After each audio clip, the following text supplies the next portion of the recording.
So Um, Derek, I wish I had had access to Huddle Up at the beginning of the previous school year because I'll tell you, I teach history every year. I was teaching U.S. history.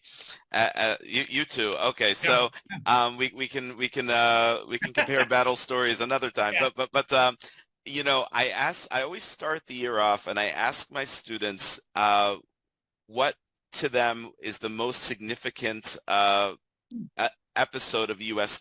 history of the last 200, I say in the last 200 or so years. And it's interesting because some of the students don't think too far in the past, so they'll say things like 9/11, or they'll say, one student actually went and said the Berlin Wall coming down, like, which I was impressed that he actually remembered that, but I actually changed the assignment a little bit this year, and I want to know, as with both of your hats on, I'm curious to get your feedback. I said to them, if you don't remember or you need more information, go ahead and use AI.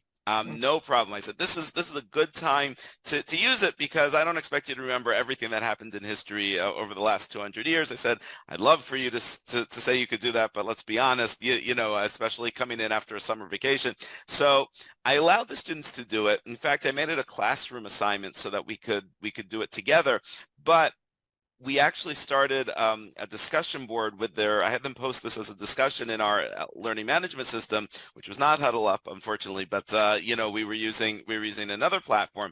And basically, as the year went on, every once in a while I would come back to this assignment and I would ask them to update it. Has your opinion changed? Now that you've learned more about current events, now that more things have happened in the world. I know, for example, after it happened on October 7th in Israel, a lot of the students in my class said, oh, I want to change my answer now. And I said, okay. And then we were able to move a little bit away from the AI because now this is something that they're remembering firsthand, and that they didn't need to rely on that. And I'm just, when I first saw Huddle Up, that this was the project that really I thought of, because I said, wow, how amazing would it be to have this in a collaborative space where the students can so easily be able to give each other feedback and ideas, so I think that you've, like I said, I'm a little, I'm only upset that I didn't know about this sooner. So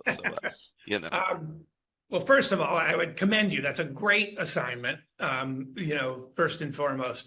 So you were asking in the AI context first, and I would say to me, that's a wonderful step. Let them use AI. This is not about identifying big events. That's not your goal in this game. This is about what lens are you looking at these events through to justify your rationale for why this is the most significant event in the U.S. history in the last 200 years. So, having a laundry list of events is fantastic because it gives them more exposure, and actually maybe Huddle Up. If people chose different answers, you would see different answers with rationale. The other thing I would add that I think is really intriguing, and now I'm getting on my Huddle Up hat a little bit, is that the analysis or the thought bubble that you want in those students' head is, I'm going to pick 9/11 because of these aspects, or I'm going to pick, the Berlin Wall or the Civil War, or whatever it is they're picking. And it's that part of their analysis, to me, that's really intriguing. Why did you pick what you picked? And it would be really cool, and this is what some people are doing with Huddle Up now, is to say, what's the criteria? What's the rubric? If we had a classroom rubric around what makes it a significant event, I'm sure the class could think of 3 or 4 criteria, right? Now you can start to have them share their understandings. And as you rightly pointed out, over time, those perceptions are going to change even about a singular event. Their analysis of 9/11 will change according to that rubric. And more importantly, they're going to think of new things, the October 7th, anything. And it can fit into that framework for how do we evaluate impact or significance, or whatever the prompt is. And so you're starting to really see more than more than just the skill of saying, is this important or not, which everyone can have an opinion on, and it's Sure. a great assignment, but it's like, why is this important?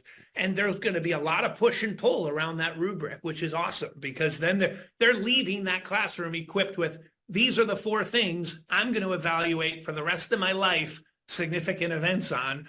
And, you're giving them more tools, shall you say, Sure. beyond the classroom to frame their thinking. And hopefully, I think we're both wise enough and have been around kids enough to know they're probably going to come up with a 5th element that you and I didn't think of, and it'll only appear in November when some new event happens and everyone raises their eyebrows and thinks our current criteria doesn't quite fit this as well as we thought. Right. Yet we all agree this is incredibly significant. So how are we going to adjust the criteria through which we evaluate impact or significance or whatever? So all of that is really cool. And I wish I was in your history class when I was young.